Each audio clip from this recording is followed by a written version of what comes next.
What's going on, everybody? Welcome to the Jared Barnes Show. I am your host, Jared Barnes. We got a full barn today. Tyler's here. Nate is here. Micah is here. We have a 4-camera setup today. So poor Nate and Micah, when one of them goes on a spiel, will not have to just awkwardly stare at the camera. Micah was not here last week, so we're glad to have him back. A lot of NFL stuff has happened, though, over the weekend and this week so far. We will waste no time and get right into it. We will start right off with the Sunday night football game. Eagles played the Cowboys. It was a game that a lot of us in this room were really looking forward to, just because it was a game where two really good teams, the Eagles, a team that looks like they could rep the NFC in the Super Bowl this year, and the Cowboys, who, without Dak Prescott, have competed and been very good. They will get him back probably this week.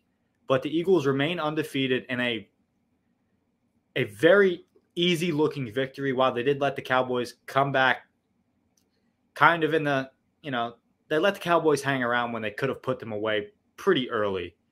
And I enjoyed the game just because Sirianni at the end, when he's running through the tunnel, and he said, how about them Eagles just trolling the Cowboys?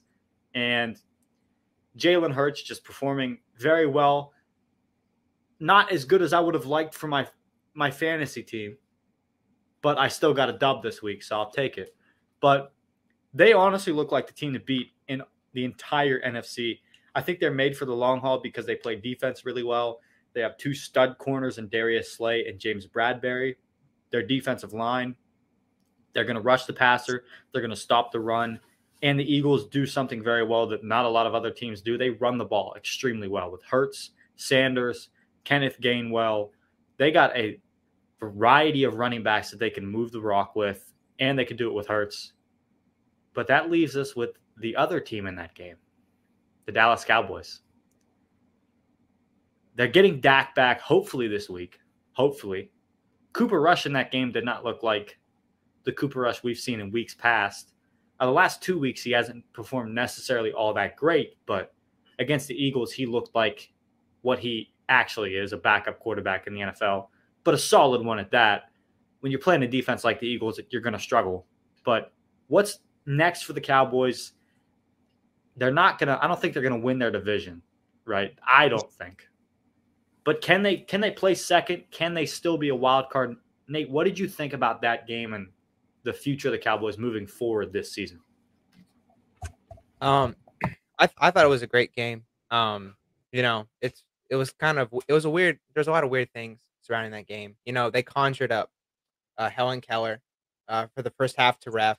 I think Stevie Wonder was a line judge for that first half. Now, I'm not going to blame the refs for the whole game, but there was the first down call in the first half where Cowboys were running. It was an awful call. Yeah, no, definitely a first down. Cowboys were running. And I think they would have scored, and it wouldn't have been 17-0. Or was it 17-0 or 14-0? I believe it was 17-0. 17-0 going into the half. Then second half, Cowboys showed up again. Played great defense.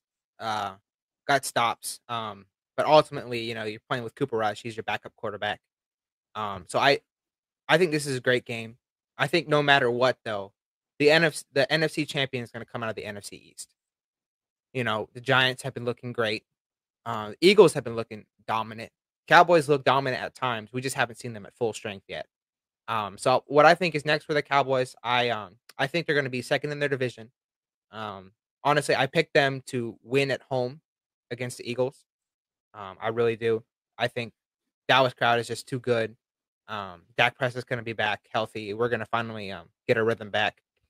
But I do think the Eagles are going to have probably the better record because they play, because our division plays the AFC. What is that? AFC South. So that's Indiana, Jaguars, all those teams. And so I definitely see the Eagles winning a bunch of games, Cowboys winning a bunch of games. So no matter what, the NFC runs through the NFC East. But yeah, honestly, great display from the Cowboys. I'm not complaining that much. Just had a bad start. Couldn't really stop them. But we'll get them next time. That's all I got to say. Yeah, I think when Dak returns and is fully healthy, this is a different Cowboys team. Like, as long as you guys continue to run the ball the way you've ran the ball with Pollard, with Elliott, I think you guys will be okay in the pass game. Like, CeeDee Lamb has proven that he's worthy of that wide receiver one spot on the roster, and maybe trading Cooper was okay. If Gallup performs, which he normally does when Dak's in there, you still have Dalton Schultz. You have a variety of tight ends to work with. We have Blake AJ Ferguson. Brown too. He's stepped up with injuries. Yes. When Michael Gallup was hurt, but also in this game, I forgot to mention Cooper Rush threw 3 interceptions. Like even the first play when the Eagles scored and the Cowboys had a chance to run it back down in the fourth quarter, Cooper Rush threw an interception. So like it's just hard to win under those conditions. So Cooper Rush did not play like himself. So I definitely see the Cowboys winning, but the Cowboys have enough options. Cowboys offense is really good, and I think Dak Prescott is going to unlock that. And I think Cowboys are just going to do a lot better moving forward. I think when you guys play them again, I think the Cowboys will figure out how to use Micah versus because the way the Eagles shut him down was they pretty much made him the guy that they were reading their offense off of. They based every single play based on where he was. Yeah, like they did a lot of RPO things where, all right, if depending upon what Micah does, this is going to determine what we do. And they stuck with that all game because they did not want him to wreck the game like he's done so many times this season. He very well could be the defensive player of the year this year. And I honestly, I thought that could have been based on earlier things from this season. I feel like the way it's been going, that could definitely happen. But I think when you guys meet up again, it's going to be a different story. I definitely think you guys could easily take the second game in Dallas with Dak. When is that game? That's way later down the road. Yeah, usually it's like week 16, week 17. So honestly, might just be resting our starters. Both teams might be resting their starters, so that game might not even be worth it. So we'll see Cooper Rush again on the field, and I think we have the better backups. So we'll probably still win that game, but I think it's going to be a meaningless game. I think that game is going to actually come down for the entire division because I think the Giants are good, but I don't think they're better than either one of those teams. But it's going to be definitely interesting to see. Something else that was interesting to see this weekend is Tom Brady. He decided to skip Friday walkthroughs to attend his former owner's wedding in Robert Kraft. And while I have no problem with doing that, where my issue comes in is on Saturday. Instead of getting back to his team, he decides to fly in separately via private jet to Pittsburgh. He does not fly with the team. He does not meet up with the team, supposedly. Saturday is normally the last day to make adjustments. And the Bucs played awful on Sunday in a loss it's a game that they shouldn't have lost. This Steelers team was extremely depleted. We were missing our top 3 corners. TJ Watt still not on the field. Like, Minkah Fitzpatrick wasn't on the field. Like, it's not a good loss at all for the Buccaneers. And, like, on the offensive side of the football, we didn't have Pat Freiermuth, who's easily a top 3 option for the Steelers. That's where I come up with the question, is Brady to blame for this Bucs loss, and is he to blame for them not being as good as they have been in the past years previously? And it's not his fault that the defense falls apart. The defense pretty much fell apart versus the Steelers because the Steelers offense does not have the weapons to compete with that Bucs defense, while the Bucs defensive backs are not all that talented. They do have 1 or 2 very good guys in Sean Murphy-Bunting and Antonio Winfield, and both of those guys got picked apart and destroyed by Chase Claypool, who doesn't perform consistently ever. But I think the Bucs issues are pretty self-inflicted. I think they can fix them, but if they don't fix them, it's in for a long ride, and this team could very easily be a wild card bounce if they even make the wild card. But yeah, Tyler, you have something to say? Yeah, and like that clip that blew up about him literally like screaming at his team over their loss.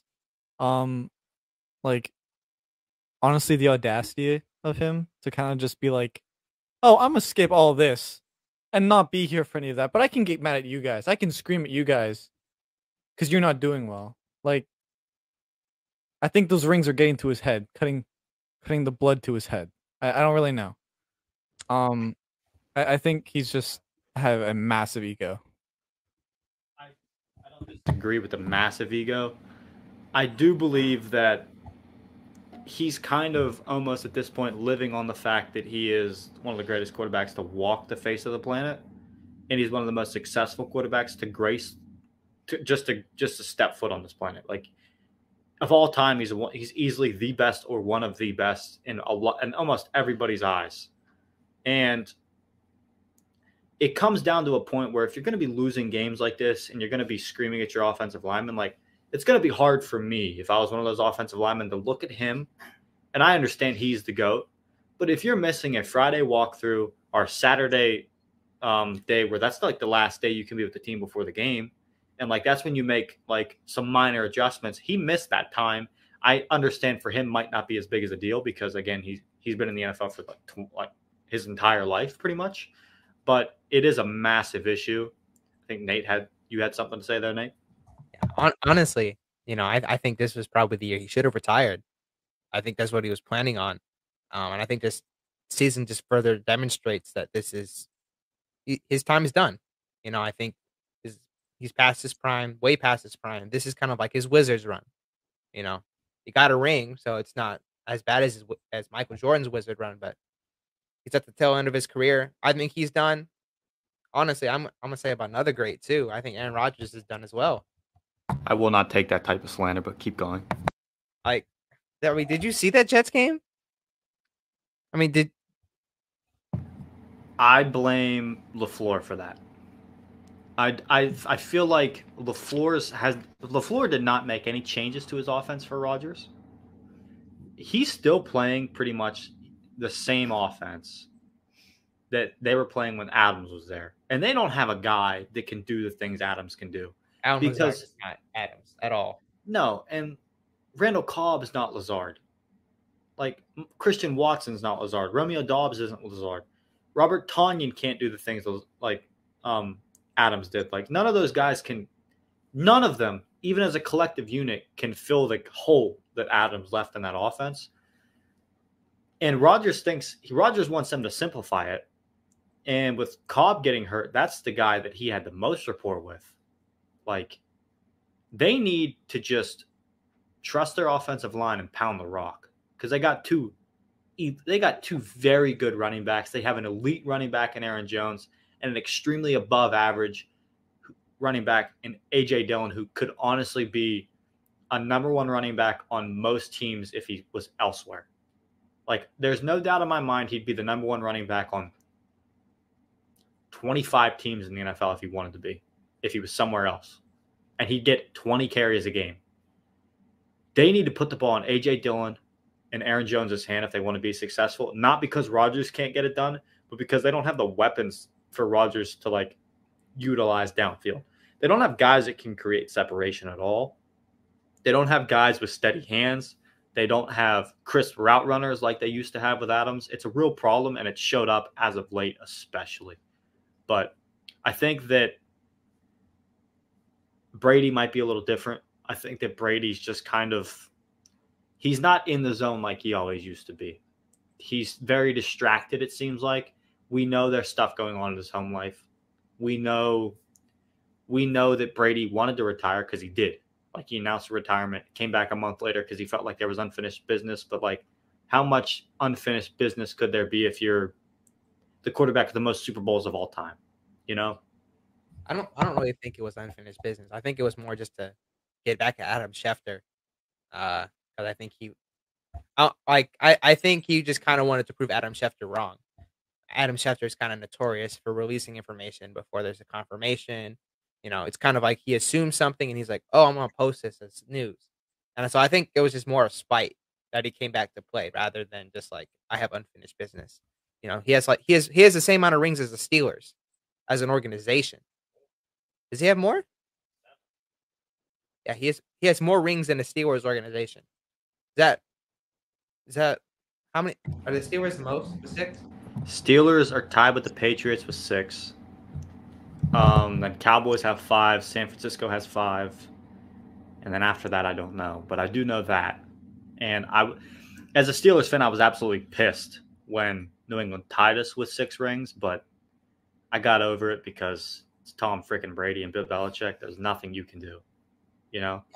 Like, When you have more like championship rings though than all teams in the NFL history, you have more rings than them. You're done. There's nothing else that you need to accomplish. So I think this season was just more out of spite. So I think he's not even playing for the right reasons. I think so. I think he's probably done after this. It's sad that he gave up his family for a wild card. That kind of sucks. Maybe not even a wild card because with the NFC East playing that good, I don't even think there's going to be a spot for Tom Brady in the wild card. So he gave up his family for a wild card. Sucks, but that's his decision. it is a real shame, and you could see it in the Steelers game, just how the team as a whole looked disinterested. I mean, there was a time last week when Todd Bowles wasn't at a practice. He's the freaking head coach. Todd Bowles missed the Wednesday practice, which is normally like the most important practice of the week. Like that's normally when, like, if there's injured guys, you'll know whether they're going to go on Sunday or not. If they're activated for that practice and are full participants, 99% chance they're going to go on Sunday if they're like an injured guy. Tom wasn't at that practice. Todd Bowles wasn't at that practice. The head coach missed the practice. There's a lot of disarray down there, but the Steelers took advantage of it. I'm very excited about that. Our defense stepped up. There was a lot of missing pieces this week for the Steelers. Last week, if you watched this episode, you saw I was in absolute disarray. You saw how miserable I was and how I was ready to start counting draft picks last week. Like I was looking ahead at mock drafts for the 2023 NFL draft because I thought our season was done. And lo and behold, Tomlin proves me wrong, goes out and gets a win versus Tom Brady, who has been the thorn in his side his entire career. Very rarely beats Tom Brady. And he did it with a defense that was missing Cam Sutton, Akel Witherspoon, Minka Fitzpatrick, and Levi Wallace. He did it with Trey Norwood as his starting safety. He did it with Arthur Millette as his starting corner. He did it with James Pierre as his other starting corner. He did it with names you've never heard of, and only I've really heard of because I followed the Steelers training camp roster. That's the only reason I've heard of those guys. These are practice squad level guys coming in and beating the Buccaneers. Robert Spillane pretty much played a majority of that game. Devin Bush, who's been a bust for us, performed extremely well. Edmonds, who's been a bust for us as a first-round draft pick, performed extremely well. And then you look at the offensive side, a name that, in my opinion, a lot of people have been saying is up for trade, Chase Claypool, stepped up. And for the first time this season and maybe almost 2 full years, he performed like the receiver we meant to draft him as. And Kenny Pickett went down in this game. We were leading the entire game. I got nervous, but Mitch stepped in. And I think that it was beat into Mitchell Trubisky's head when he was the starter that he needed to let the defense win games. He didn't need to make any mistakes. He didn't need to force anything. He just had to play smart. And I think he tried to play too smart and too conservative when he was the actual starter, because when he came in on Sunday, he lit the Buccaneers up. He did not care. He was throwing it into triple coverage saying, I trust my receivers to go get this thing. He was running for first downs. He was playing with swagger that I've never seen him play with in his entire career. And he did all that, got us a win. And then this week, Tomlin says if Pickett's healthy and out of the protocol, Pickett will be starting on Sunday. I'm intrigued to see how this plays out because, in my opinion, I think Tomlin's making the right move because if you insert the rookie quarterback in, you can't really go back on it because that could kill their confidence. Like, if Pickett's healthy and they decide to not roll with him after they've rolled with him 2 weeks and pretty much proclaimed him as the guy and then decide to go back to the hand, like the hot hand, I understand that Mitch was hot in that game, but who knows what Mitch will look like when he comes out and starts. I think if you keep giving Kenny Pickett the 1 reps, he'll be fine. I think Mitch is going to be an extremely solid backup for us. I'd like to see him do this kind of performance again if we need him. But I hope that we don't need him, and I hope Pickett figures it out. This is going to be a tough week for us because we play the Dolphins, and I'm not looking forward to our corners having to face Tyreek Hill and Jalen Waddle because they are number 1 in receiving yards and number 5 in receiving yards, respectively. And I don't know if our defense can handle that, even with Minka playing in the back end. but I'll be intrigued to see it. But I'm very happy with the Steelers. I'm expecting them to lose on Sunday, but it is the Brian Flores revenge game versus the Dolphins. So it won't shock me if the Steelers come out on Sunday Night Football and win that game. But we'll move on to another team in the AFC North that lost, and a team that plays in the NFC East that has shocked me. And when I watch the film, I believe in this team more than I ever did in my entire life. And that's the New York Giants. They moved to 5-1 after a come-from-behind victory on the Ravens. This season alone, Daniel Jones has 4 fourth-quarter comebacks. The Giants now have a schedule of games that they definitely should win down the stretch, so they're going to keep winning. And they're doing it with the legs of Saquon Barkley. Daniel Jones is playing good enough to win games. He's managed the game very well, and the defense has stepped up magnificently. Kayvon Thibodeau looks like the steal of the draft. He plays hard. He has a high motor. He's very raw, and they've developed him very well so far, and he's still got a lot of progress to make. But he made a very crucial play down the stretch to win the Giants this game. But that just leads to another issue with the Ravens. Down the stretch, they've just handed games away.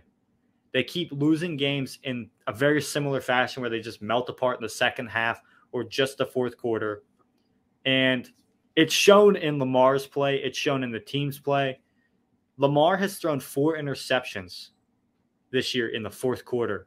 In all the other 3 quarters, he's only thrown 2. He had a key fumble in the Dolphins game. He got strip sacked by Kayvon Thibodeau in this game to lose the game.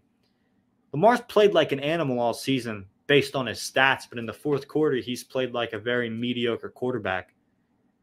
He hasn't played as bad as Russell Wilson in the second half of most games, but he hasn't played good. The Ravens' defense also hasn't really helped him out either, but that could also be because Lamar has a bunch of turnovers. The Ravens' defense has allowed 17 touchdowns on the entire season. 9 of those touchdowns have come in the fourth quarter alone. They're losing games strictly in the fourth quarter. They're not disciplined, and it's on the coaching. Tyler, you're a Ravens fan. You're a Lamar Jackson fan. What's going on over there? What is going on? I honestly don't know what to tell you.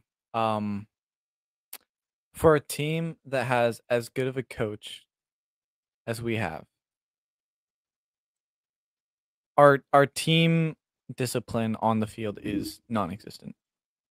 It really crumbles after half. And honestly, I really don't know what's going on. Lamar Jackson is single-handedly throwing us games. Our defense is on the field way too much. By fourth quarter, they're gassed. Like, we're making so many simple mistakes every single week. We have way too many turnovers. Like, just all around, nothing is looking good. Like, our offense, we make good moves, yeah, but then once we get close to the end zone, it gets turned over, or we have to kick, or we're getting pushed to fourth so many times. Fourth down.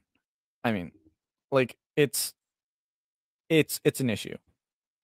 And I honestly think our team really needs to work on their cohesion together and ironing out the issues that we're having that are causing so many small things to go wrong that are costing us games. Like, I don't even know really what happens to Lamar in the second half of the game. Maybe it's just his own, like, his gifts being his own downfall in the end. Just because he does have like that great shot calling ability, but once it gets to second half, he's getting pressured more and they're getting pushed to fourth a lot more. So he's having to make very quick passes that he thinks, he looks, he's seeing things, but they're just not connecting. I don't know. I don't think he has any legit receivers, to be completely fair. Like, I don't think Rashad Bateman is a legit weapon. I don't think that James Prochet is a legit weapon. Mark Andrews is a weapon. J.K. Dobbins, good running back. Is he the best on the team? Maybe. But he didn't look all that great this Sunday, and I don't know if he got hurt or what happened, but I know Kenyon Drake stepped up and had a great game, and you guys are going to need that out of him. I think the Ravens should fully commit to just running the football. Now, I do know that they made a move, and I know you're very excited about that, of them signing Deshaun Jackson. I think that'll be very big for them because it gives them a downfield threat that they don't have currently because Prochet's not that, Bateman's not that. Deshaun Jackson is that. And I'd be excited to see how that goes. But the defense down the stretch of games, the play calling has not – they need to just simplify it. They just need to just simplify the defense and just settle. Like, just be okay if teams drive on you. Don't let them score. Bend, don't break. That's the new mantra of the NFL. Like, a lot of teams have been doing that. There's been a lot of yards given up, not a lot of points this season. And if the Ravens just kind of fit with that model, bend, don't break, just don't allow a lot of stuff like that, I think they'll be okay. But, yeah. How do you feel about the Deshaun Jackson signing? I know you were excited about that when we both found out about it, so. Yeah, like just like you and many others out there, like I literally just found out about this today. I was actually very excited just because of the prospects and the idea of where this team is trying to go with that pick and that sign. Honestly, I think it's a very good step for our team. Like you and I were talking about earlier, like how you said the NFL is kind of pushing towards a more runner-heavy meta, basically, in the playing. And honestly, with the speed that Deshaun Jackson's going to bring, or future picks that the Ravens are going to make, because that's really what they're going for in Deshaun Jackson, his speed and his ability to make plays and make, like you were talking about that earlier, that one clutch catch per game. Like, we need that. We need another weapon, and we need more speed on our team that can carry the ball from the QB or down the field. Like, we need to rethink how our offense is really structured and set up. And if we're going towards the more speed heavy, more dangerous weapons that can definitely be utilized by Lamar Jackson, then I really am looking forward to what the Ravens have in store. I think the Ravens should just honestly go back to what Lamar's good at, his bread and butter. He runs the football well. He runs it better than any quarterback in the NFL. He's proven that. He has all the records to say that he does that. They have Kenyon Drake. They have Dobbins. They have Patrick Richard. I do believe that's his name. I know it's Richard. He's 42. He's one of my favorite fullbacks in the NFL. He's a weapon in the blocking game. He can catch passes. Use him what he's good at. Let him block. Let him lead block. Do quarterback powers like Josh Allen does. Just let teams know you're going to run it with Lamar, because no one can stop him when he's running the football. I understand that he's possibly going to get hurt if that happens, but the more you run it with Lamar, the more teams have to honestly play Lamar for the running game and not in the pass game. And he's got a wild arm.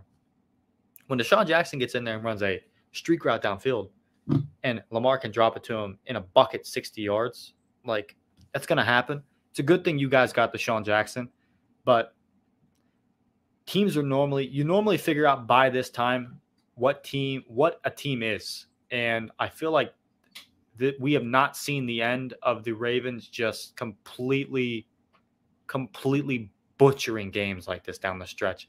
I think it's going to continue, sadly, for you. Now, it's not sad for me. I'm a Steelers fan. Love to see the Ravens butcher a game late. They've done it quite often this season, but I think it's going to be a trend that you see continue this year. And they're kind of in a funk.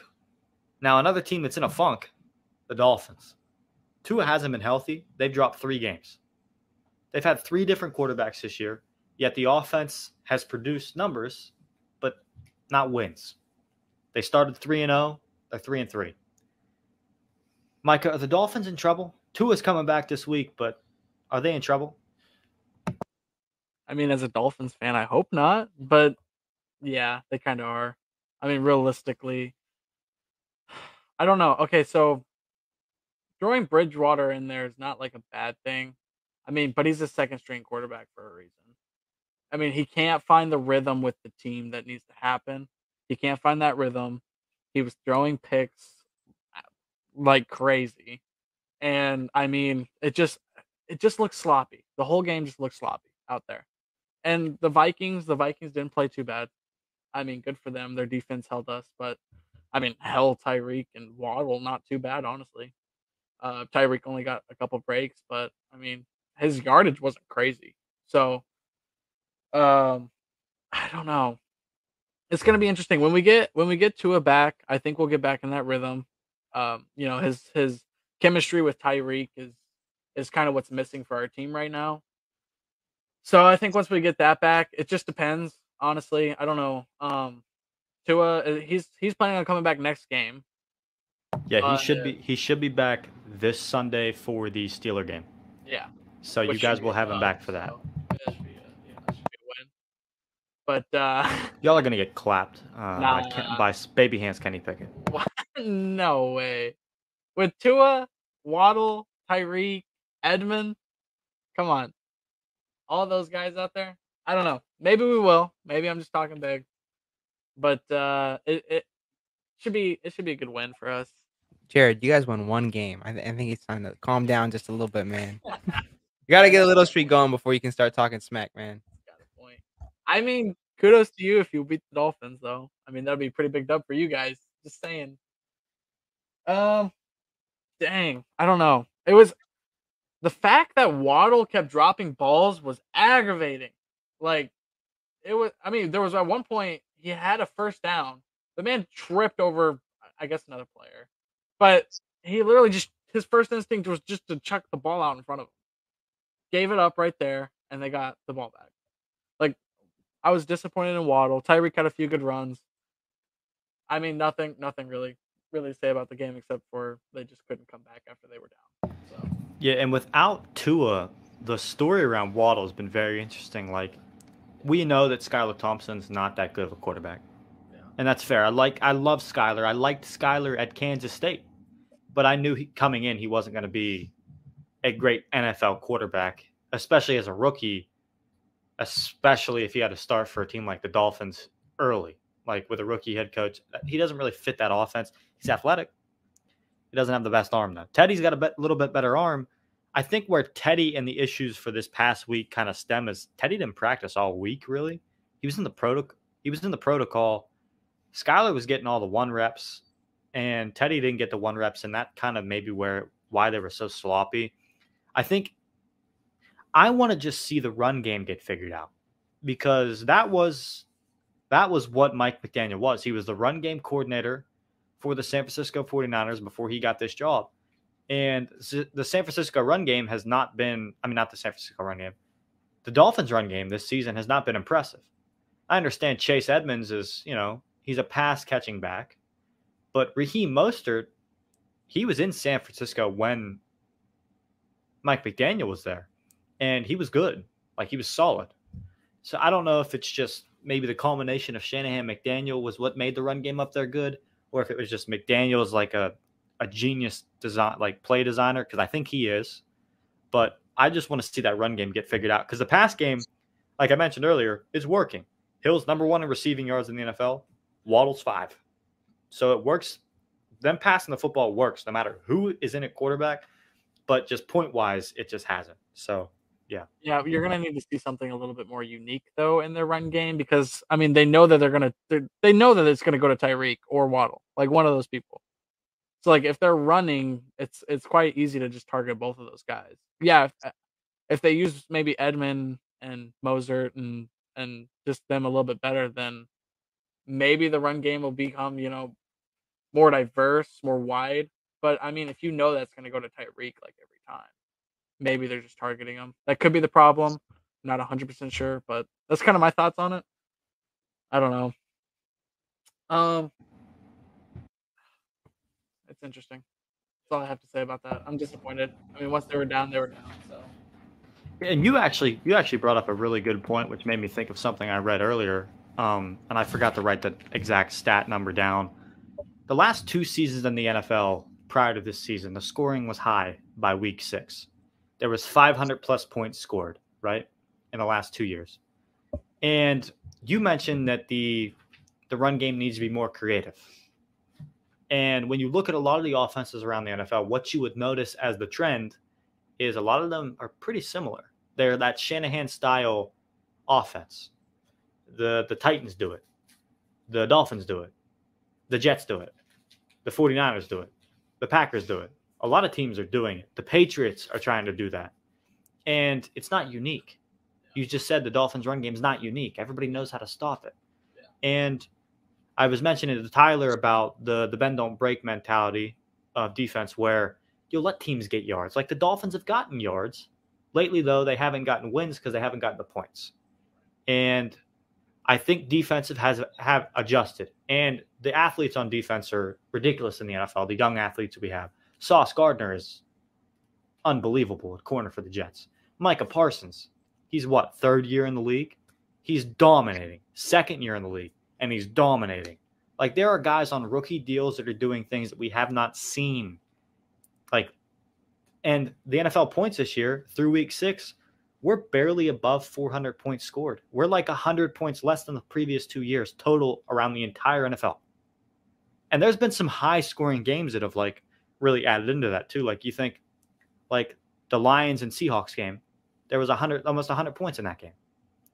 Like, you throw that in that total, there's been some very low-scoring games. And I don't know if it's just the fact that the offenses are not diverse enough, if it's the defensive athletes that are becoming too talented for the offense. But, like, if the defensive athletes are becoming too talented, let's be honest, the wide receivers have been facing those guys their entire career if they're that good. Like, because a lot of the times, like, these one-on-ones have been starting at a young age where corners and wide receivers have been going one-on-one in, like, one-on-one drills since, like, the 7th grade. It's become content for these people, like, to show off their footwork, like, at a young age, like, 8th, 9th grade, that's like content for their social media, like to show off their footwork. Like that kind of work being put in though does help you improve. So I wonder if that's playing a role or what it is, because the points average, like margin of victory is even down this year. It's at like 8 points, the lowest it's ever been. And it's looking to set an NFL record for the lowest it's been in the Super Bowl era. And Tom Brady mentioned a few weeks back in a press conference that he just thinks there's a lot of bad offensive play. I think it's just because there's a lack of creativity in the offenses.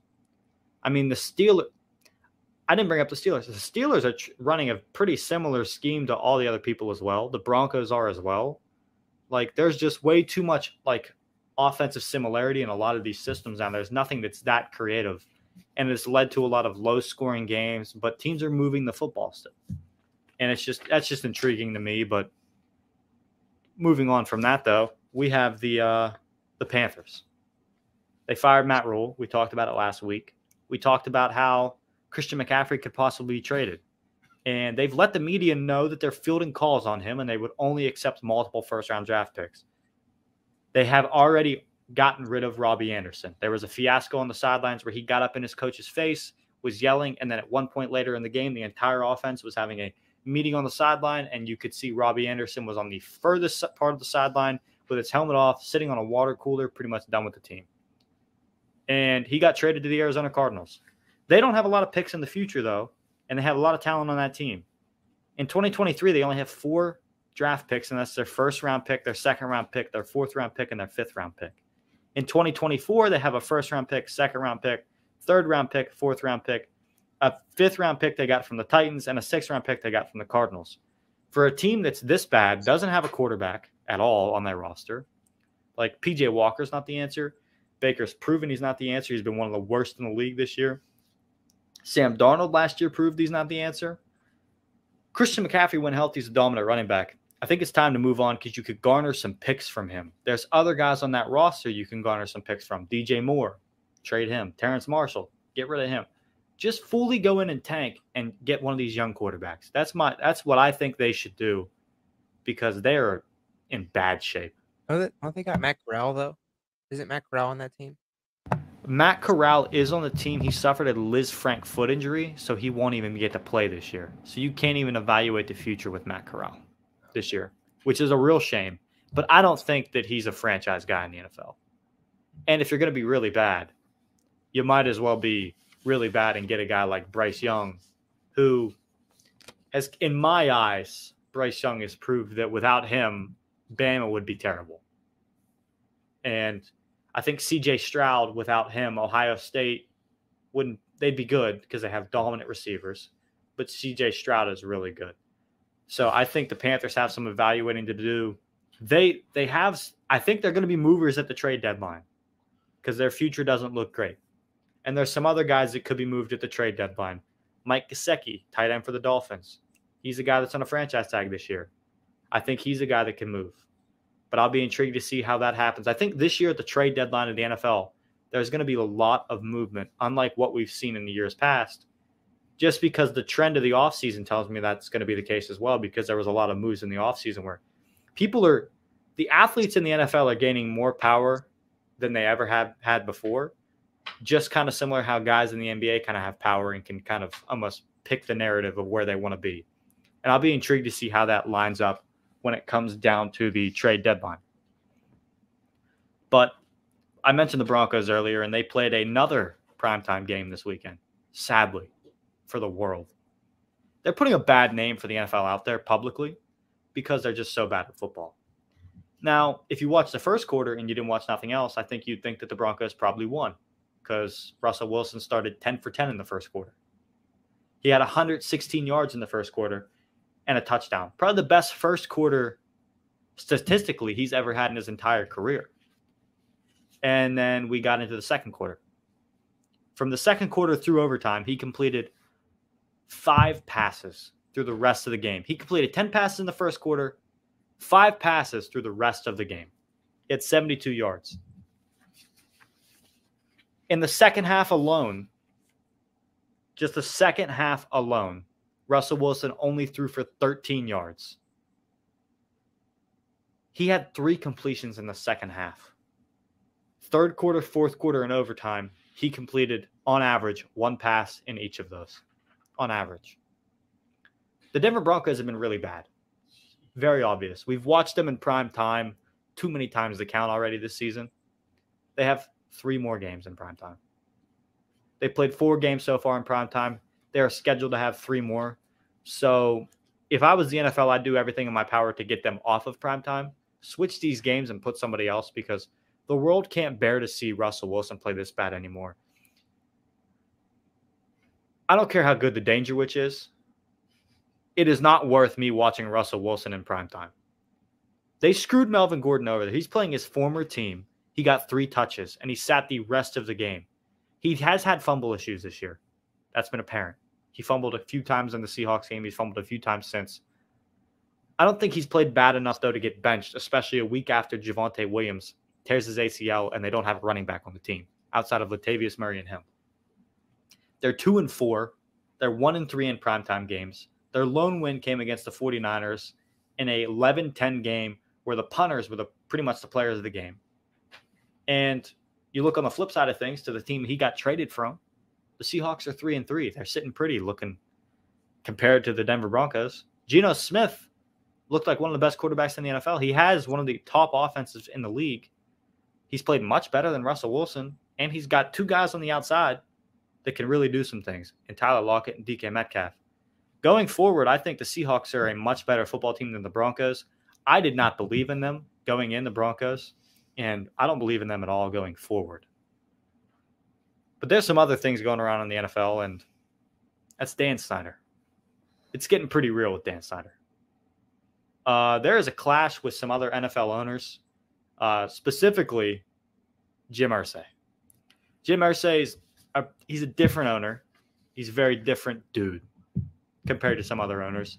He tours the country with all his random collection of items in the offseason and shows them off like he's a traveling museum, where sometimes he performs music for the people that come to see it. He's an awesome dude. But he said about Dan Snyder and all the things going on at the owners' meeting today that he believes there is merit to remove him as owner. And the Washington Commanders have responded to that. Someone in their organization responded, and it got out, and the person had this to say. They said that it is highly inappropriate, but not surprising that Mr. Irsay opted to make statements publicly based on falsehoods in the media. It is unfortunate that Mr. Irsay decided to go public with his statement today while an investigation is in process and the team has had no opportunity to formally respond to allegations. The Commanders have made remarkable progress over the past 2 years. We are confident that when he has an opportunity to see the actual evidence in this case, Mr. Irsay will conclude that there is no reason for the Snyders to consider selling the franchise, and they won't. That's a bold statement because when Irsay was asked whether they have enough votes for that to happen, because they would need 24 votes, he said that he believes that there potentially will be enough votes to force Dan Snyder to sell the team, which is a bombshell because a lot of people think that people are scared of him because Snyder has supposedly been digging up dirt on a lot of the other owners and even the commissioner of the league, Roger Goodell. What are your guys' thoughts on this whole situation? Because it is encapsulating and starting to take over the world. Because Snyder's a scumbag. He's known for being a scumbag. There's multiple instances, not multiple. There's a laundry list of instances of how bad of an owner he has been. From making the cheerleaders do nude photo shoots, where he was recording videos for his own personal use. From, I don't know, there was something involving a fan sign where he didn't allow fans to have signs at the game. This was early 2000s, something like that. He's a scumbag. I'm not a fan of him.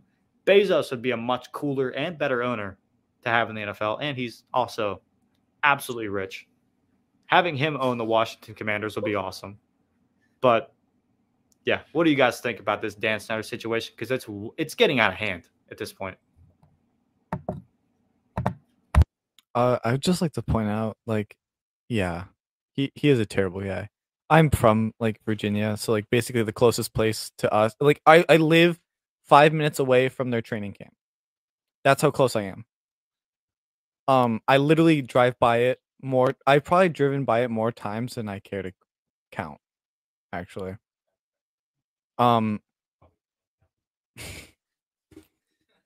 And yeah, he's a sucky guy. To add to all the drama that's been going on, the the Cowboys owner, I believe, was asked about it on his radio show. Jerry Jones, yeah, Jerry Jones, and he was like, I don't think right now is a good time to talk about that. I think that's for a later time, maybe. I'm not going to answer questions about it. And he seemed in when he was talking about it, he just either it's just that old man tone, or he seemed a little off about the entire situation. And with the investigation that Dan Snyder's doing into the other team owners looking for dirt, I think he found some stuff, and I don't know. Okay, Jared's got something. Here's just a couple instances of how big of a scumbag Dan Snyder is. We're going to run this back to the early 2000s, late 2000s during the recession. Daniel Snyder sued season ticket holders that were unable to pay for them because, why would you do that during the recession when people are going broke? But there are thousands of other names on that list. You could have just revoked the person's rights if they couldn't have paid for them. And the controversy of this led the organization to ban signs in the stadium, like I mentioned, because people were calling him names on signs, and he just didn't want to see that when he was attending his team's games. In the early 2010s, he said out loud that he would never rename the team, and then was pretty much publicly forced into doing so. So, yeah. His biggest instance of toxic workplace culture was pretty much talked about in a July 2020 Washington Post article, where instances over 40 women. I mean, these are Deshaun Watson type numbers, right? I mean, guys putting up Deshaun Watson type numbers. I mean, him and Deshaun Watson are probably in a different league with the numbers they're putting up of, sexual assault. And I hate to like make jokes about it, but like, that's just a ridiculous amount of people were either discriminated against or sexually harassed with their time in the organization. One of the instances, like I mentioned, talked about the collection of art, like it talked about a bunch of different instances where the cheerleaders were put in uncomfortable situations in 2 different seasons, in 2008 and 2010, where there was filming during their calendar shoot, which was not part of the actual shoot. It was meant for like personal use, like I mentioned earlier. It was like just for lewd outtakes, just for Dan Snyder and his boys, so they could look at these cheerleaders naked and stuff like that while they were changing. So he's a scumbag. There's quite a few others, like the email thing with John Gruden.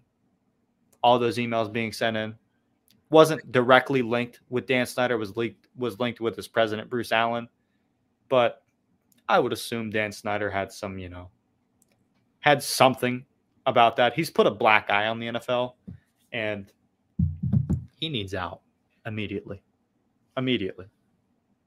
But yeah.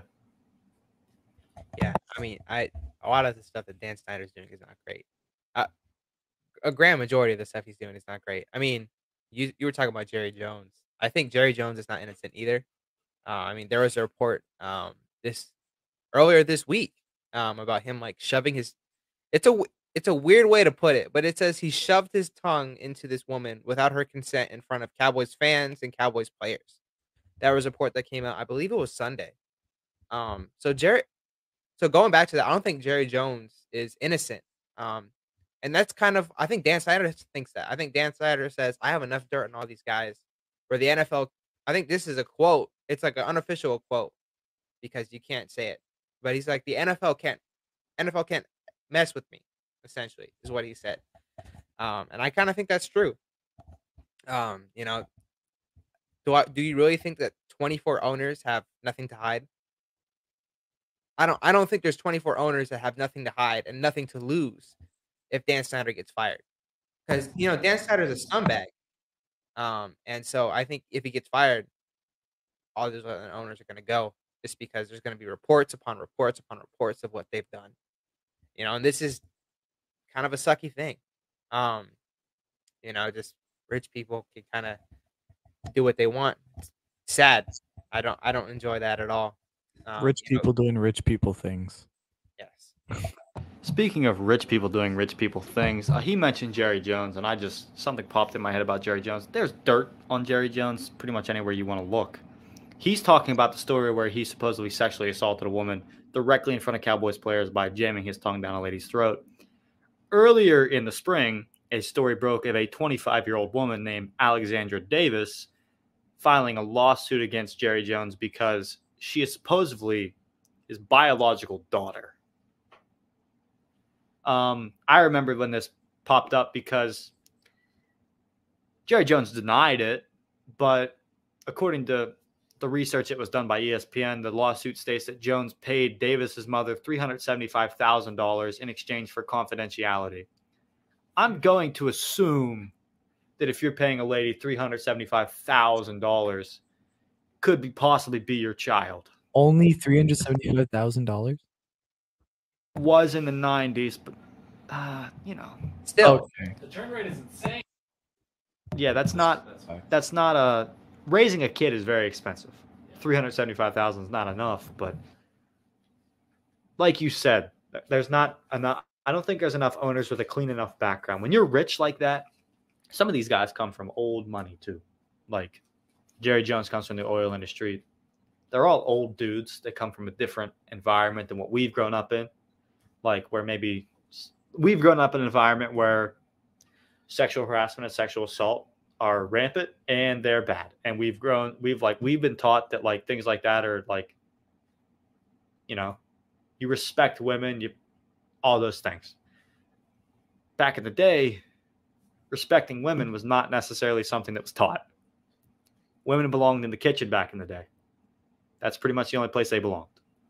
And Got to remember that when we're talking about these old people. Got to remember that when we're talking about these old whites. Because that's what all of them are. There's not a single owner of any color. They're all white. They're all old. Yeah. You better hope that nobody misquotes you in that little spill you did. Just hopefully nobody misquotes you. Take me out of context all you want. If you listen to the full clip, media's fake. Yeah. They misquote people all the time. But that's a whole different political discussion we don't need to get into today. Wait, so you mentioned Jeff Bezos, right? Is he? I know he's in the market for purchasing the Suns. Is he in the market to purchase an NFL team? Is he looking down? No. You just mentioned the name. Okay. Yes. No, he's not. Yes, he is. Who? All right. I mentioned the Washington Post article, correct? The Washington Post article was mentioned as slander, according to the Commanders organization. Look up who owns the Washington Post. Jeff Bezos. He owns a lot of different. The Washington Post has specifically targeted the Commanders. Anytime any bad article comes out talking about the Commanders organization, it's always published by the same people.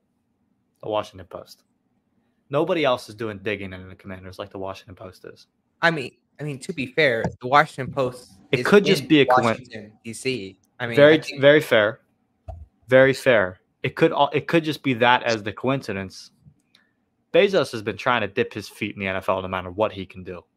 I mean, they're paying an ungodly amount for Thursday Night Football, and they're getting games like the Denver Broncos, the Chicago Bears, and the Washington Commanders. Bezos don't want those games. Bezos wants good games. Bezos had to find his way to get in to the NFL. That's why they're doing a Black Friday game starting next season. That's big news. We didn't talk about that. Will there be a Prime Day game? I believe.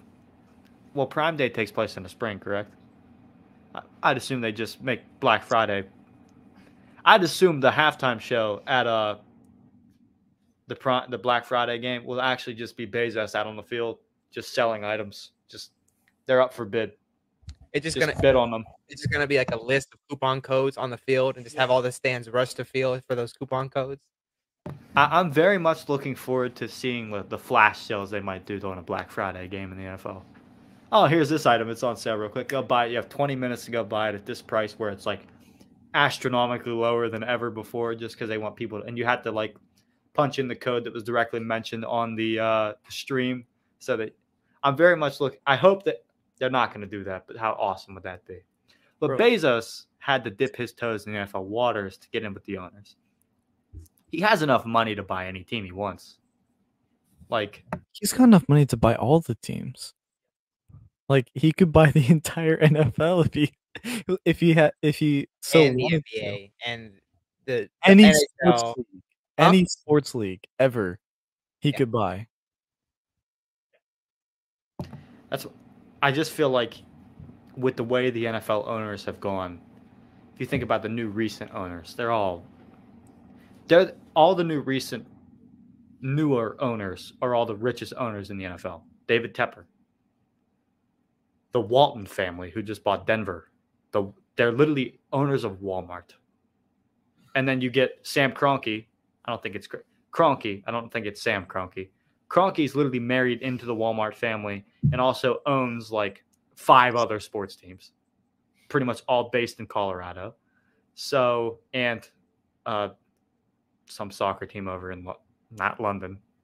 He owns some soccer team over there in Europe that's good. You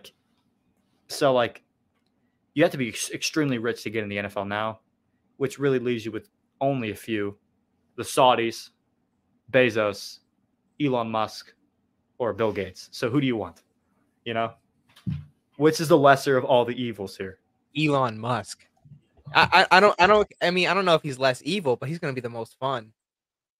I don't want Elon Musk to own a team because then he'll try to rename them something stupid. We've seen what he names his children. The X463s. Yeah, the last thing we need is him getting a team and trying to move it to Mars. Because traveling there week to week would be tough to do.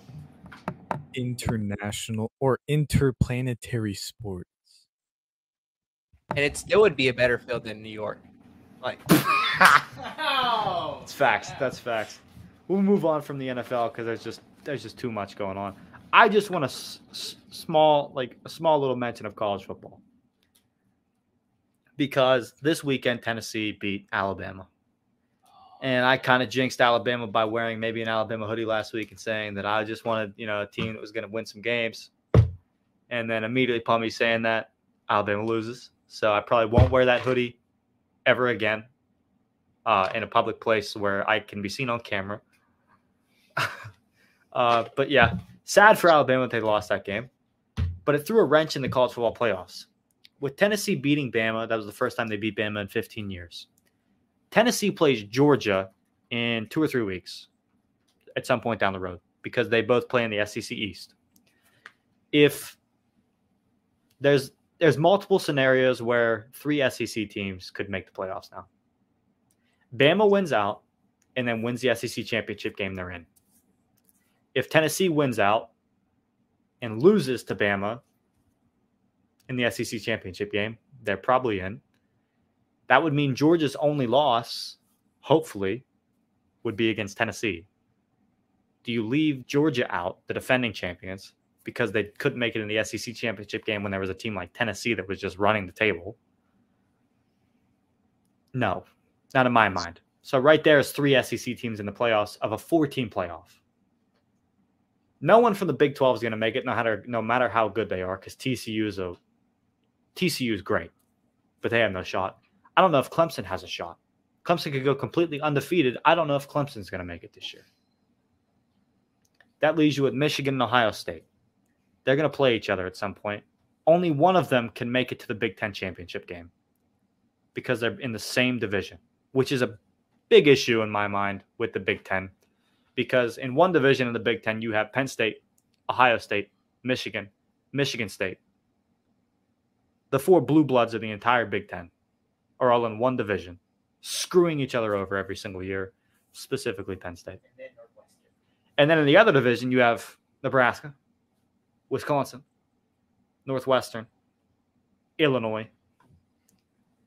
Garbage teams. So if Michigan wins out, they're going to win the Big Ten championship game, which would mean they're undefeated. And they beat Ohio State. And Ohio State would probably only lose 1 game to Michigan. What do you do? If you're the college football playoff committee in any of these scenarios that happen where you have a 1-loss Michigan team or a 1-loss Ohio State team that didn't win a championship versus an undefeated team that won a championship, a 1-loss team that won. It's interesting scenario. They need to expand the playoffs, but they need to expand it. They needed to expand it this year. I knew coming in there was going to be this issue because I knew there was going to be some other team in the SEC that was going to figure it out this year just because of NIL, and I thought it was going to be Texas A&M. And it wasn't. It was Tennessee. So I was wrong, but it did start with a T, so I was on the right track. But they needed to expand the college football playoffs this year. And it is a real shame that somebody's going to get a really great team is going to get completely screwed out of the playoffs this year. Like Clemson, a very good team, going to get probably completely screwed out of the playoffs this year because of the SEC bias. And if that happens, Clemson should leave the ACC immediately. Just join the mega conference and join in with the hype, because we know that the Big Ten and the SEC are going to have priority over any other conference just because they're becoming the super conferences and the playoffs want to see them succeed. Yeah, we haven't even mentioned the Pac-12. I mean, like, to be fair, like, a lot of those teams aren't great as of late, but you still have Oregon and USC are top 10. USC was 6 until they lost. And Utah's very good as well. They just beat USC. Yeah, Utah's a very good team. And USC's playing a ranked opponent in UCLA. USC's playing another ranked opponent in Oregon this weekend. So possibly there could be a really good team coming out of the Pac-12, but I just know that they're never going to make it just because if the SEC is good, They're going to put as many good SEC teams there as they possibly can. You know, I think this is just coming from the West Coast, just because a lot of media is kind of centered for the East Coast. There's a lot more people over there. I get it. A lot of big cities over there. I get it. But living over in the West Coast, it's always like, oh, why does this game always start so early for us? Or why does this game start at 9 o'clock, like in the morning for us? Or why is this team making it while we have good teams over here? It kind of sucks. But yeah, the SEC is legit this year, and it kind of just sucks that Oregon, if they win out, or USC if they win out, that they're not going to have a chance to make it to the college football playoff. And that's where we just need the expanded playoffs. And I cannot wait for it to happen. Hopefully next year. Like they said, it's coming down the pike at some point. It could be 2024 at the earliest, and that's too late. That's too late because look at what's happening this year. There's too many good teams. The NIL has worked its way into the way the NIL has changed college football as a whole as quickly as it has possibly screwed up an entire playoffs this year. And I can just see it. I just know because we know how bad that committee is swayed to the SEC because the SEC is different down here. That's what they say. And it is because it's pretty much cult-like. Like, it is different down here. Like, I mean, do yourself a favor. Pray for Willie on TikTok, the Alabama fan. If you guys haven't seen it, Willie abandoned the tide. Yeah, Willie abandoned the tide. So pray for Willie that he's okay because he was having a rough go. Barefoot Willie, Southern Alabama fan. If you have not seen that video, you can gladly leave this episode right now and just go look at it because it's pure entertainment, probably better than anything we've provided so far. But pray for Willie. He needs help right now. But yeah, moving on from college football, we got other sports going on right now. Basketball just started tonight. Nate, what's going on in the basketball that we need to know about right now with the season starting tonight? Well, as of right now, score is 102-115. Boston's leading. So it's been actually a really good game. I've been watching a little bit during this podcast right now. Harden's going off. Harden looks like he's in prime form. I wouldn't say playoff form because he doesn't usually perform in the playoffs. Sorry, Harden. But he's playing like Houston Rockets Harden. He's playing legit. Tatum has 33 points. Jaylen Brown has 29 points. This is a good game, and I think the East is probably one of the better conferences going into the season. Cavaliers got really good. Toronto is a sneaky team. I see them being really good. I think as a whole the NBA is just a lot more competitive. You see a lot of teams getting older with their young talent. You see them developing more and more. Like Minnesota, I might even put them as high as like a fifth seed, fourth seed. Like depending on how Anthony Edwards does, that team can go far. And so I see a lot more balance in the East or West. And I don't think there's a clear-cut champion as of right now in this season. So I am just very, very excited. So yeah, this game is practically over. But in a little bit, you're going to see the Lakers and the Warriors. You can see the Warriors ring ceremony. But I'm just very excited for this season. Phoenix Suns play tomorrow against Dallas. We're in Dallas. We're playing Phoenix, but Dallas is raising up their banner for their one accomplishment of beating the Phoenix Suns in a Game 7. Because that's kind of the only thing y'all done, really. They're not actually doing that, are they? No. I was gonna say that would be the greatest troll move of all time, though. Honestly, I wouldn't put it past them. Just because they haven't had a lot going for them. I mean, Dirk gave him a championship, sure. But I don't think. Yeah. I just Can Luka ever give them a championship? No.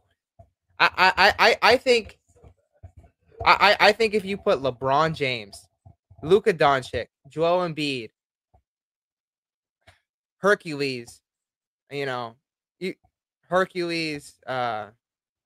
Momoa, The Rock Johnson, you can put whoever you want on that Dallas Mavericks team. They're not winning a championship. I just don't think you can win in Dallas. Oh man. The second I said that. I'm clipping that. The second I said that. I'm clipping that for you, and I'll just post that every time Dallas loses a game now. The Cowboys, at least, just because that's all time. I mean, you said it, so at least you're aware that you can't win in Dallas. I'm talking about basketball, man. That wasn't said. You just said can't win in Dallas. Okay, the Dallas team with the white players, not the black players. The good white players. I mean, it's kind of ironic. You know what I mean? Can't think of a single white guy on the Cowboys now. Like you think Sean Bradley, Leighton Vander Esch. Yeah, I mean that's your one white guy. I mean that's it. Jerry Jones is probably the only other white person I see with the Cowboys organization. I mean, Mike McCarthy, don't diss the Pittsburgh guy. Yeah. He loves smashing watermelons going downtown. Are we counting the cheerleaders?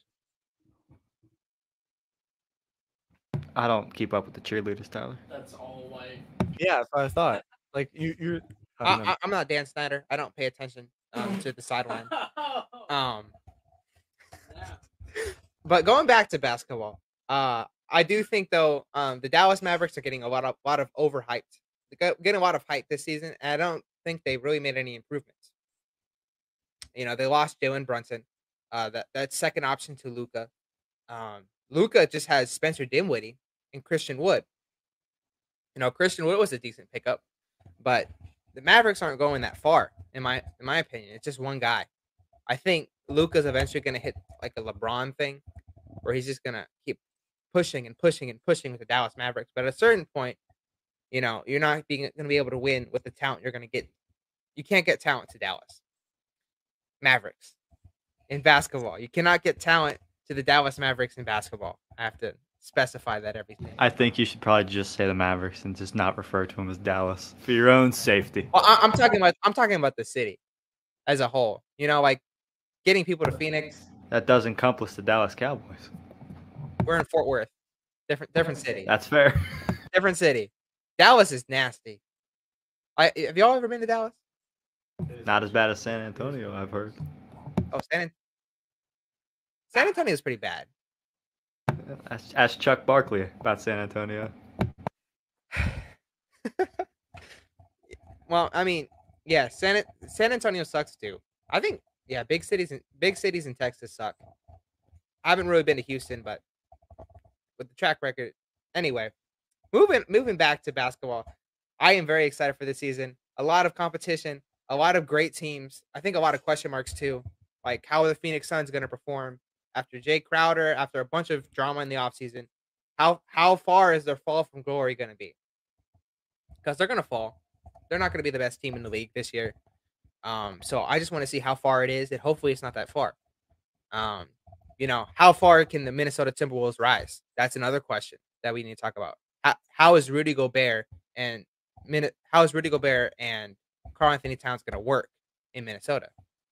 We don't know. It could be a great success. It could be what everyone's thinking, where it's not going to work at all. I am kind of a believer. I'm not going to lie. Karl Anthony Towns is a great talent. I think he would do really well with Minnesota, but Rudy Gobert adds that defense. I think with Rudy on the team, like, Cat's gonna really ball this year. He doesn't have to be the center. He can be a 4, and like, he doesn't need to play that defense. No, he doesn't. Like, Rudy Gobert can take care of it all pretty much on the defensive end. Yeah, well, and even so, you think of the players. You think Rudy Gobert is screening for you, and Karl Anthony Towns is screening for you if you're Anthony Edwards. That's amazing. So you will get so much separation from Anthony Edwards. I think Anthony Edwards is going to break out. Hot take of the season, I think he might be an MVP candidate. With the way that Minnesota with how high Minnesota's ceiling is, he could be an MVP candidate if he excels. And I think he will this season. With all the people around him and all the talent. And let's not forget about D'Lo. D'Lo is still there. And he can shoot. He can shoot. And he's a decent distributor too. I think people forget about that. Yes. So having him and Edwards playing pretty much the 1 and 2 will be fantastic for the Timberwolves. I'm excited for the Timberwolves. I'm a big believer of the Minnesota Timberwolves. I'm very excited. I'm gonna be watching that game. That game airs tomorrow, as much as I can. But yeah, there's just a lot of questions coming to the season. But overall, it's just gonna be an exciting year. Year number 20 for LeBron.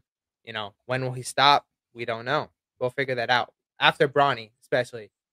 We know that for sure. It's gonna be after Bronny. But when is good LeBron gonna stop? We really don't know. So I just stay tuned. Tomorrow, I'm just going to take the night off. I'm going to watch the Phoenix Suns. It starts at 9 o'clock over here. Kind of sucks, but, you know, first day of basketball. Push through. So, yeah, I'm very excited for this season. And yeah, that's all I have. Go watch some basketball. So. And I'm very much looking forward to seeing how, like, we can actually have some pretty good basketball coverage now because, like, we were just kind of scraping stories from the bottom of the barrel. You know, because there wasn't a lot. I mean, when we started this show, we were pretty much in the deadest season of all time for NBA news. I mean, there was some news. I think there was some that we could mention on this show. Yeah, there was some. I mean, Blake Griffin, you know, might have a kid. We don't know. We don't know for sure. It's definitely not Mike. That's his child. We all know that's his child. We'll have to discuss because for whatever reason, it's on the front of my mind.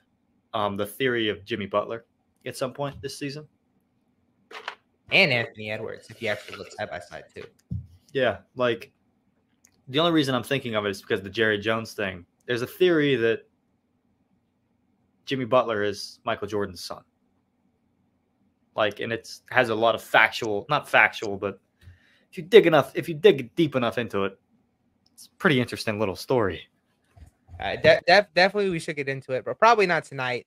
You know, there's a lot of details into that story. Even Anthony Edwards' story, if you really look into it, there's actually a lot of details, even in the face, the body type, the athleticism. You look at Anthony Edwards, kind of hard to disprove that, Mike. But yeah, definitely. You know, we're not Jimmy High Roller, so this is not the type of stuff we do on this show. But definitely a discussion we should have later on. No, I agree, and because of the time and things like that, we'll just kind of great to have the NBA back though. Love having the NBA back. Cannot wait for this season. Can't wait to watch my Thunder lose half the games. 44, 46 games I think they're going to lose. They're going to suck. And I think they're losing 80. They're going for Wembanyama. If we lose 80, they might as well call me and put me out there just for a fun little media. Like, Thunder, if y'all want to lose 80 games, start me. I would love to play. Now get a random dog. I'll play for 3 hot dogs a night. Salary. 3 hot dogs a night. Just take care of all my utilities and bills. I'll play for 3 hot dogs a night. And I don't even like hot dogs. So that tells you everything you need to know. I will lose 82 games if I have to get Victor Wembanyama, if I said it right. But butchered his name, definitely. Mike, is there any golf news going on? It's a pretty dead period in golf right now, I do believe. Yeah, it's really, really dead, unfortunately. And I was kind of at the point of almost saying nothing about golf until I saw. If you keep up with golf at all, you know who Fred Couple is. He freaking won a tournament finally. Holy cow! It took him over 5 years. Okay, took him 5 years. Shot 12 under in 1 round, which is insane. So he was. I want to say he through 14 holes. He had 12 birdies through 14 holes, and then he just it was insane. So the old man popped off. He's like 60. So first time winning in like 5 years. Just want to shout that out. It was insane. Other guy that came in second, I believe, shot like a -20.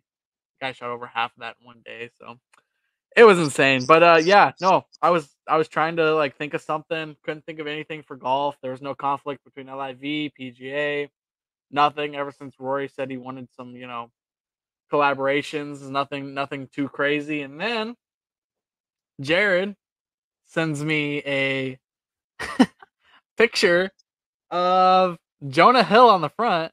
And underneath it says John Daly movie. and that got me really intrigued.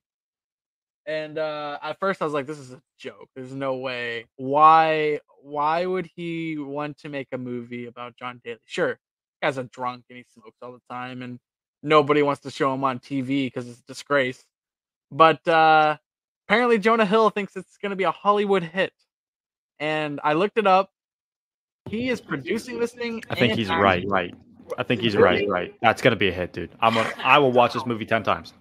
I personally love John Daly. Oh, I do too. Yeah, the man's insane. He plays drunk. He throws his clubs everywhere. He just walks up and hits the ball and manages to beat half the competition out there. He's insane. His talent. The man just throws his weight into it and hits the ball far. And his son is exactly like him. It's like live action Happy Gilmore. Like that's what I think of him. Like the second I saw Happy Gilmore, I compared. I'm like, that's John Daly. I mean, you didn't see Happy Gilmore drink all the time, but everything else kind of makes sense. So I'm excited for that movie. I didn't really know about that till you mentioned it. I'm so excited for that movie. I don't like Jonah Hill, but I am very excited for that movie. Who else would they get to play that? Kevin James? What is that? Like a big guy, but like Are we just gonna name a bunch of big white guys? Jonah Hill, I think, would probably be. Have you guys seen what is it called? This Is the End, the new Netflix movie, with Jonah Hill and James Franco. Yeah, it's classic. It's an all-time classic. I think that was his last movie he was in. I could be wrong. I don't know. That movie came out in like a long time. I think 2000. Yeah, but like what other movies has he like been in? Quite a few. Really? Both Jump Street movies, Moneyball. Oh wait, Jump Street came out after that? Don't Look Up. Although no one wants to mention that movie because it sucked. Don't Look Up. War Dogs. I didn't realize all those came out after. Okay, so This Is the End came out like 2000, like early 2010s. Oh, okay. Jonah Hill is prolific. He just, doesn't have a lot of hits. Wolf of Wall Street. That's not false. Actually, I feel like a lot of his movies are actually hits. He's in a lot of small titles, yes, but he has some insane bangers in there. I think it's because he's an association. Like nothing where it's like, oh, this is Jonah Hill. Like no, but he adds such a good the Jonah Hill character in each one of those movies is such an integral character to those movies, in my opinion. Megamind, I'll give you that one. Super Bad, I'll give you that one. You got to watch War Dogs, bro. War Dogs? Bro. I haven't seen War Dogs. He is the main character. They are hilarious. Okay, I see what you're talking about, but it's Miles Teller and Jonah Hill, and they are like black market gun salesmen to the U.S. military. I mean, it's pretty sketchy. It's sketchy, yeah. It's like this is like nervous Joe. Their Jonah company, Hill by the way, little fact here. Their company, I watched the movie over the summer, can start selling guns to the military again this year. Just so we're clear. I can't remember the name of the company, but it did say in the movie they can begin sales again in 2022. That is this year. It was like 2 a.m. when I saw that when I watched the movie, and I didn't go to sleep till like 4 a.m. thinking about it. Just because what if they do it again? But I don't think they will. But War Dogs, you got to watch it. It's one of my favorite Miles Teller and Jonah Hill. Like it's up there. And not a lot of good Miles Teller movies, to be fair. Top Gun, number 1. War Dogs, number 2. Like pretty, and then Footloose. The 2011 Footloose. I'm not like the biggest fan of it, but he plays a pretty good character in that movie. So, but yeah, Jonah Hill has hits though, hit after hit after hit. I think you are in the wrong with saying he don't have a lot of hits. I feel like every movie he touches is gold. Okay, to be fair, I did forget about a lot Except of for Don't those. Look Up. Except for Don't Look Up. No one could repair that movie. That was bad. That was such a trash movie. I will agree with that was trash. That's probably one of the worst ones he's made. But like, yeah. So it's gonna be interesting with him doing that for John Daly. I think he's the one person that can act like John Daly for sure. Yeah. So with all his deals that are going on with Hooters right now, John Daly. I think Jonah Hill's gonna fit perfectly with this. Let me just I'm just gonna end it right there without going any farther into that. But Jonah Hill Yeah. So if it's gonna be anything, Jonah Hill can make it something, but I don't know. I don't know how to feel about it, to be honest. It's gonna be interesting. It's gonna be funny. It could be one of Jonah Hill's best movies. We don't get a lot of great golf movies, to be fair. No. So like this is going to be really interesting. I hope they do the. So there's a story of like him beating Tiger one day after he's like completely hungover, like when Tiger was Tiger. So like, I hope they put that in there. I just hope they don't make Tiger some like low level actor. I hope they get like cast like a dude for Tiger. I don't know who they cast, but Oh, Dave Chappelle. I want if it's gonna be that. yes. If it's gonna be that kind Please. of movie, I want to see Dave Chappelle in there. Yeah. What? There's some nice shooting you got, John. we're gonna move on. We're getting a little off track. Tyler, is there anything going on in F1, or should we just move right on to this Halloween candy draft? Literally, like basically nothing. Like there was an event this past weekend. No one cares about it because it's not a Grand Prix. It doesn't count for the actual. And Max Verstappen won the championship, so yeah, why he's would already it- won this Yeah, why would anybody care? Okay, there is one big thing. Alpine, I believe, has added a upgrade to their car. It's a big wing upgrade. A very costly item on F1 cars. If you don't know, the one of the most expensive parts on an F1 car is the wing. Like that front little part that just has the little parts on the front. You wouldn't think it would be that expensive. It's like upwards of $20 million. Yeah. The technology that goes like each one of those little fins, they're set to like the 0.000 something degree of accuracy on their tilt or like their placement. And that means a lot in speed at the speeds that they're going. And what their goal is trying to get a lot more airflow under the car and trying to get a better airflow for higher speeds. So which is definitely going to come into play in the Texas Grand Prix this weekend with a lot of high speed corners. I'm looking forward to how Alpine does just in the mid-ground race, just because in the constructors, if they could get a few more places up, they could definitely rise above the AlphaTauri and other competitors in the midfield right now, which honestly is the only real race to watch right now other than the Checo Leclerc competition.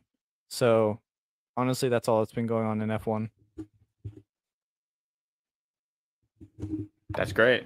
Glad there's things going on in F1, even though I thought it was like pretty much done when Max Verstappen won the championship, to be honest. Honestly, it's basically done. It's just final constructors placements and then the second place racer placements. That's really the only important stuff to follow right now. With Red Bull definitely focusing on Checo to get second, and just the midfield race with AlphaTauri, Alpine, the other teams I forget, McLaren. Those three are big competitors in the midfield right now. Just to see how their placements are going to go in the end. Honestly, that's really the only two things to look at. I just realized the camera was on me the whole time when I was eating candy corn like a scumbag. Sorry about that, everybody watching have watched me eat candy corn. But that brings me to my next topic. Actually, great transition on me. That was a professionally done job, actually, to be eating the candy corn. We're doing a Halloween candy draft because it is October. And I'm pretty sure in here we all love Halloween, unlike our won't even take the shot at the school we're at. You just did by saying school, so that's out the door. Anyway, I love our school. I think Halloween it does have a pretty terrible history, I do believe, the founding of the holiday. Well, at least it was taught like that to me because I Halloween did. itself, the origin of it is actually kind of crazy if you've ever done your research on that. But like at the same time, it's how you treat it. It's how you look at it's how you look at the thing. Like if you're looking at it from like strictly Christianity, hardcore, like you're gonna look at it wrong. Like this is the devil running But like at the that's impressive. Did you actually catch that? He's like tossing it up in the air and like catching it with his mouth. That was a failed attempt. I missed it. I say just stop at this point. Yeah, I'll Stop with your stop. head. I'll stop. You're right. But we'll hop right into the Halloween candy draft that I said last time we did a draft. We will draw names out of a hat. I have that here. So for the first overall pick, that one. I'll just put them in order. I'm just gonna read them off. I'll just pull all 4 names out of a hat, and this will be the order. So going first, it'll be Micah. Going second, Let's go. Nate. Let's go. I'm probably last. Yeah, I'm last. Tyler. Are you serious? Yeah, I'm last. And then me. So, draft order. Micah, you are up first in the Halloween candy draft. Where are you going to go at the first pick here?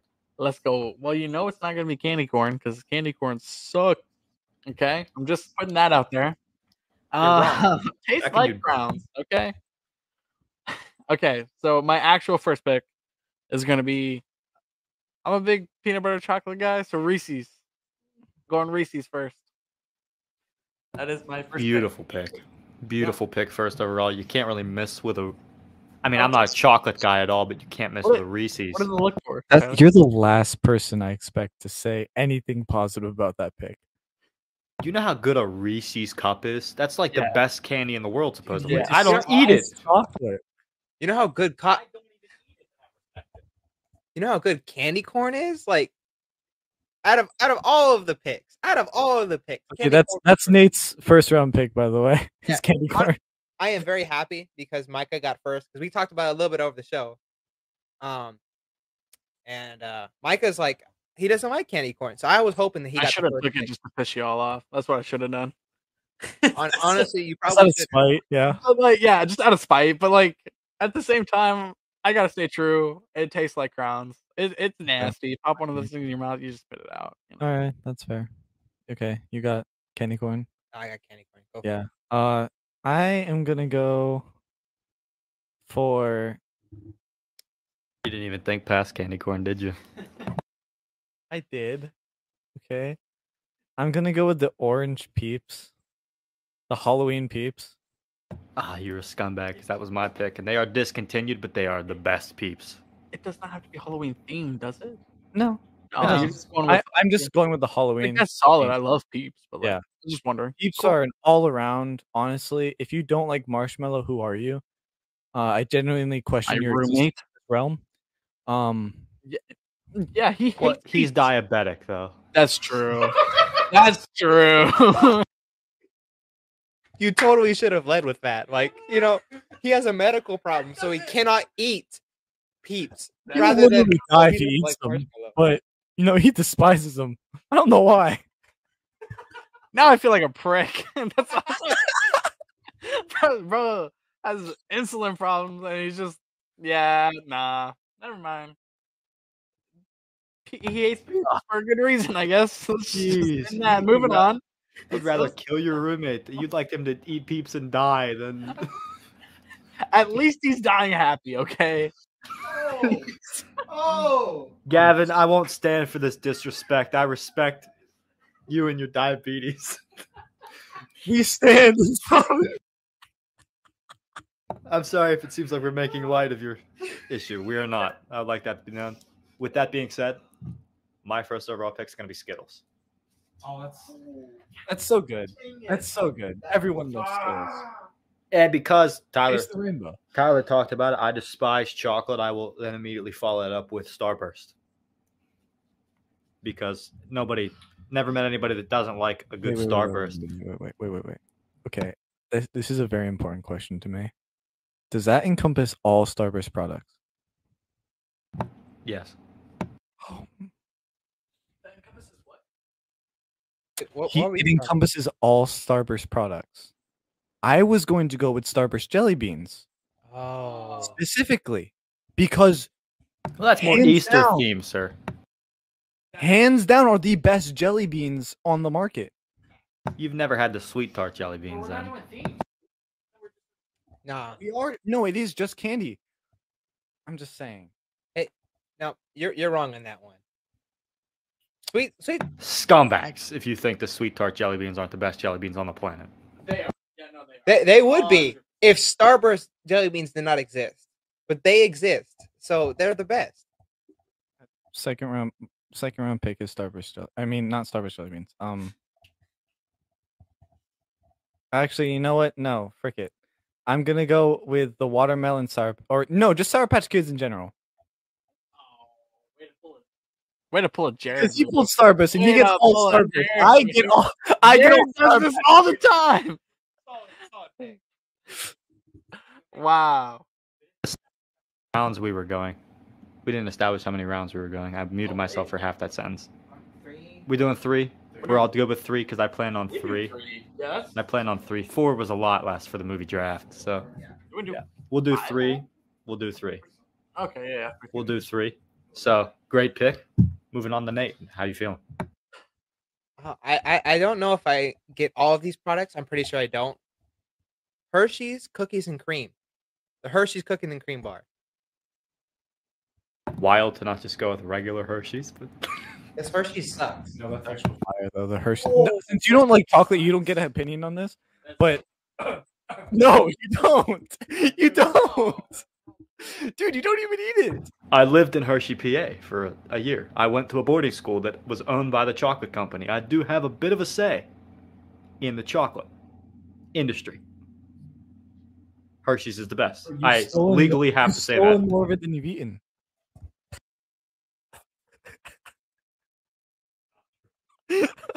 The only reason that we eat Hershey's is the existence of s'mores. If s'mores did not exist, there would be no Hershey's. Okay, that's cap. That's just cap. I Tell that to all the women of the world. They're just like eating chocolate for chocolate. they have Godiva. Like they have Dove.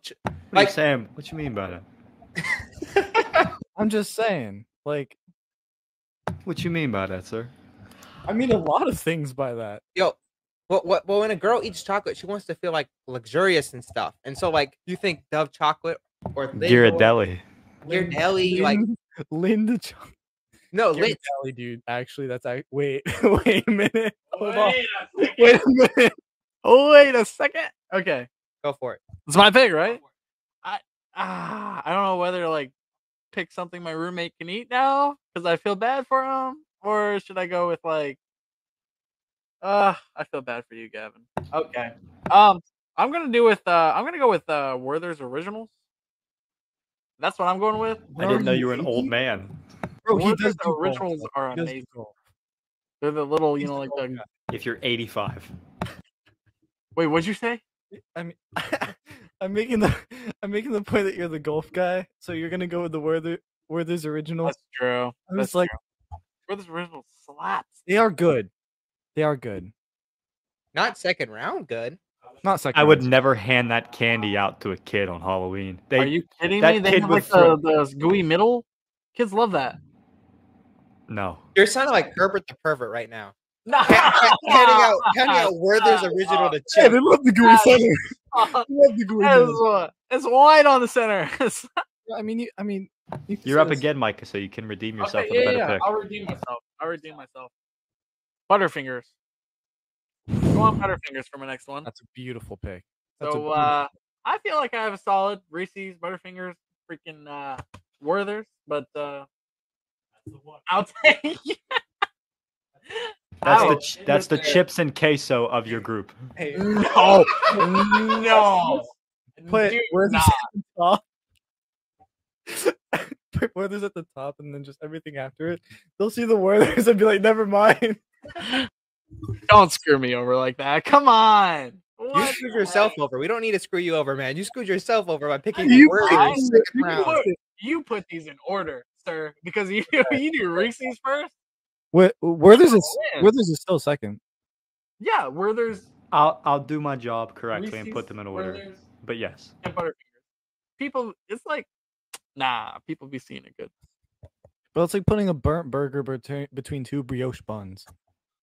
Okay, this is not, Like our school does consistently. but it ain't brioche buns. Definitely ain't brioche buns. Nah, that's not even bread. It's just slices of bread. I think just ground up students crafted into bone meal or something. I don't know if it's good bread, but we'll move on from that. Dubious food. This is not a traditional Halloween candy, but we did mention it. I'm gonna go Ghirardelli. I'm sorry. I hate him. I'm sorry, Tyler. But like once someone mentioned it, and I'm like, I know Tyler wanted it, so I had to take it. I grew up on Ghirardelli, bro. Ghirardelli slaps. It's so good. And yet you were making fun of How? Dude, Ghirardelli is like leagues above Werther's. Can we all agree? You don't talk because you don't have chocolate. You don't like chocolate. And that's all they do. Let Jared in on this one. You don't have an opinion. You ever had a You don't have an opinion. When's the last time you ate chocolate? Last time I ate chocolate? Yeah. Because I know you hate it. When was the last time I ate chocolate? What was it? You have a girlfriend though, so I would imagine like I know chocolate. I got it. He Yeah. buys chocolate. That doesn't mean he eats Like it. then you can vouch the Ghirardelli. That's what I get her. That's what I get her. better, but like It is like premium chocolate, dude. It's like on the same. It's above Lind. It's definitely above Lind. On the same level as Dove. All right, last time I ate chocolate was 2015, I do believe. 2015. Yeah, I ate it for my buddy. When I was at the boarding school that I mentioned earlier, that I said was owned by Milton Hershey. Well, it's owned by the Hershey Company, called Milton Hershey School. I filmed a commercial for his class where I just like ate a Twix or something like that. He paid me $5, so I only eat chocolate when paid. Keep that in mind. Just if you're trying to sponsor the show, pay you or well, if someone sponsors a show and they do own chocolate, I will force myself to eat it on camera and want to kill myself while eating it, but I will eat it if you pay me. But he will be smiling the whole time because we are getting paid. I don't think I'll be smiling, but You will be. I'll conveniently cut the cameras. What is your pick? Like, because My pick? yeah, Okay, I stole it, but what is your pick? Almond Joy. Yeah, I like that. y'all eat candy like old men. Bro, you picked Skittles and Starburst, dude. Like you're Like, 5 years old. What part of the like candy overlords exists after those two massive entities are completely gone? One you completely missed, and the best candy that exists. Don't you ever say it. Don't you say it. Sweet tart ropes. I'm okay with that. Greatest candy that exists in my mind. Just the That's ropes. the best. Fine. That could be a lot. You There's can a have lot the better ropes. candy than that. You can have the ropes, bro. Have you had Yes, I've eaten them with you. the They are rainbow? good. The rainbow twist ropes are maybe the greatest candy that does exist. It is enough to conquer my Okay, sweet no. tooth. Hold on, let me No. talk. Wait, hold on. Why did it last No, to the It's third becoming round? biased at this Greatest point. candy to ever exist. Why did it last to the third round if it was the greatest candy to ever No. exist? Because No, y'all are undisciplined drafters. no, I am a great GM. no. Always pick the best No. first. Bro, okay, no, I'll tell you every single problem with that. I am a candy connoisseur in this room, dude. The problem with those is one, the outer layer, it's not sweet enough. Two, the inside layer Lies. is too sweet and sour. Lies. It's not balanced at all. Lies. Dude, you can only eat 3 of those before your tongue starts to give out on you. Like any That's how you know you got a good candy. Dude, no. No. You can Any- limit yourself on this candy. The candy is helping you No. out. Dude, good candy you can eat literally for so long. Like the freaking Starburst jelly beans, dude, I can eat those like a fiend. I can put 2 of those bags in one and eat it in one sitting. Like, dude, you can't do that with those ropes, dude. Like, I it's not can. possible. I can. You will That's how die, you but get it can be better. done. That's how you become that It's better. a sacrifice worth making for the greater good. I need to I mean, sit you down with we my could, roommate. we He could can throw in explain a everything fourth to you. round. We could throw in a 4th round, and I'll still dog on you guys with my next pick. What? Actually, let's do it. All right, my 4th round pick is Jolly Ranchers. Okay, that's actually valid. It only serves one purpose, and that was the song recently released by Lil Yachty. That is the only purpose it serves in our community What today. does it have to do with Poland?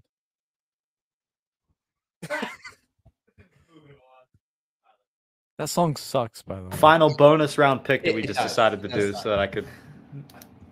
Give me 1 second. I didn't prepare for. Wow, there's some like real good chocolates y'all are leaving out, and it's very disrespectful to some chocolates. I have it. I don't think he's gonna pick it. I have it. There's some really good, maybe tiny things that resemble Skittles that y'all are just disrespecting. But Oh, bro, it is not good. It is not good. peanut butter M&Ms, bro. What are you talking Nerd about? clusters.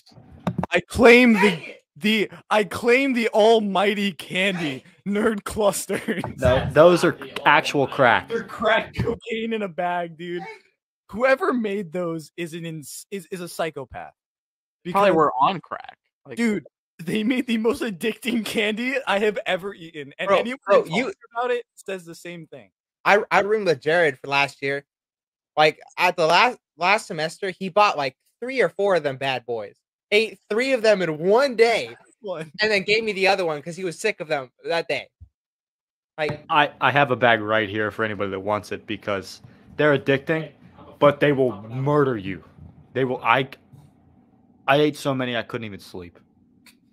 That's how many I ate. I was addicted. So sugary, dude. I almost had to go into rehab because I like these things too much. you also were washing it down with Mountain Dew, with regular Mountain Dew, not Mountain Dew Zero. So That's fair. your health choices were not the best. I was also only eating them after 11 o'clock at night. So that also probably adds into it. Rip Yeah. your acid reflux. Terrible. Terrible. That's why I used to eat Tums like they were candy in the morning as well. Can we add Tums to the list? Don't think. Would you hand Tums out to a child? Yeah. I like Tums, but I'm Sorry? not that good. Micah, you're up with a 4th round pick. No, it's Nate. It's not Micah. Nate is up. Look at the coordinator being messing it up. Well, they got Come out on. of order. They got Do out of better. order.